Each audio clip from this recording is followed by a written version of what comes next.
بخاری شریف کی جلد نمبر 6 میں حدیث نمبر ہے جی 6443۔ حضرت ابو ذر رضی اللہ تعالیٰ عنہ سے روایت ہے، انہوں نے کہا کہ میں ایک رات باہر نکلا تو دیکھا کہ رسول اللہ صلی اللہ علیہ وسلم تنہا ہی جا رہے ہیں اور آپ کے ساتھ کوئی نہیں۔ میں نے دل میں کہا آپ صلی اللہ علیہ وسلم اپنے ساتھ کسی کے چلنے کو پسند نہیں کرتے ہوں گے، اس لیے میں چاند کے سائے میں آپ کے پیچھے پیچھے چلنے لگا۔ آپ نے میری طرف توجہ فرمائی تو مجھے دیکھ کر فرمایا یہ کون ہے؟ میں نے کہا ابو ذر ہوں، اللہ تعالیٰ مجھے آپ پر قربان کرے۔ آپ نے فرمایا ابو ذر آگے آ جاؤ۔ پھر میں تھوڑی دیر تک آپ کے ساتھ چلتا رہا۔ اس کے بعد آپ نے فرمایا بلا شبہ جو لوگ دنیا میں زیادہ مالدار ہیں وہی قیامت کے دن نادار ہوں گے، مگر جسے اللہ نے مال دیا ہو اور وہ اسے دائیں بائیں اور آگے پیچھے خرچ کرے اور اسے اچھے کاموں میں صرف کرے۔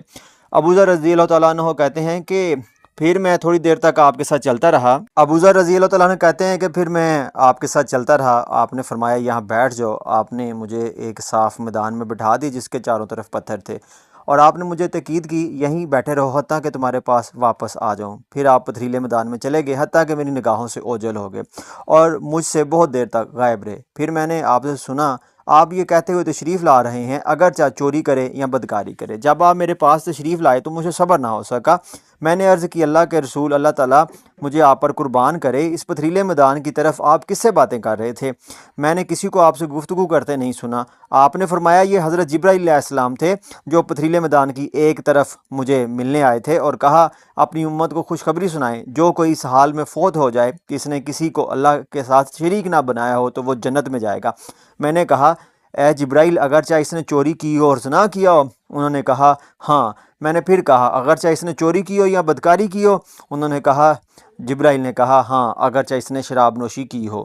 اور اس سے جو اگلی حدیث ہے اس میں حضرت ابو ذر رضی اللہ تعالیٰ عنہ سے روایت ہے، انہوں نے کہا کہ میں نبی کریم صلی اللہ علیہ وسلم کے ہمراہ مدینہ طیبہ کے پتھریلے علاقے میں چل رہا تھا کہ ہمارے سامنے احد پہاڑ نمودار ہوا۔ آپ نے فرمایا اے ابو ذر، میں نے عرض کی اللہ کے رسول میں حاضر ہوں۔ آپ نے فرمایا مجھے اس بات سے بالکل خوشی نہیں ہوگی کہ میرے پاس احد پہاڑ کے برابر سونا ہو تو اس پر 3 دن اس طرح گزر جائیں کہ اس میں سے 1 دینار بھی باقی رہ جائے سوائے اس تھوڑی سی رقم کے جو میں قرض کی ادائیگی کے لیے چھوڑوں، مگر میں اسے اللہ کے بندوں میں اس طرح اور اس طرح خرچ کر دوں۔ آپ نے دائیں بائیں پیچھے کی طرف اشارہ فرمایا، پھر آپ کچھ دیر چلتے رہے۔ اس کے بعد فرمایا بے شک زیادہ مال رکھنے والے قیامت کے دن مفلس ہوں گے سوائے اس شخص کے جس نے اس طرح اور اس طرح خرچ کیا۔ آپ نے دائیں بائیں اور پیچھے کی طرف اشارہ فرمایا، اور ایسے بہت کم لوگ ہوں گے۔ پھر آپ نے فرمایا تم اپنی جگہ ٹھہرو اور میرے آنے تک یہیں رہو۔ پھر آپ رات کی تاریکی میں چلے گئے یہاں تک کہ نظروں سے اوجھل ہو گئے۔ اس کے بعد میں نے ایک بلند آواز سنی تو مجھے خطرہ لاحق ہوا کہ نبی صلی اللہ علیہ وسلم کو خدا نخواستہ کوئی حادثہ پیش آ گیا ہو۔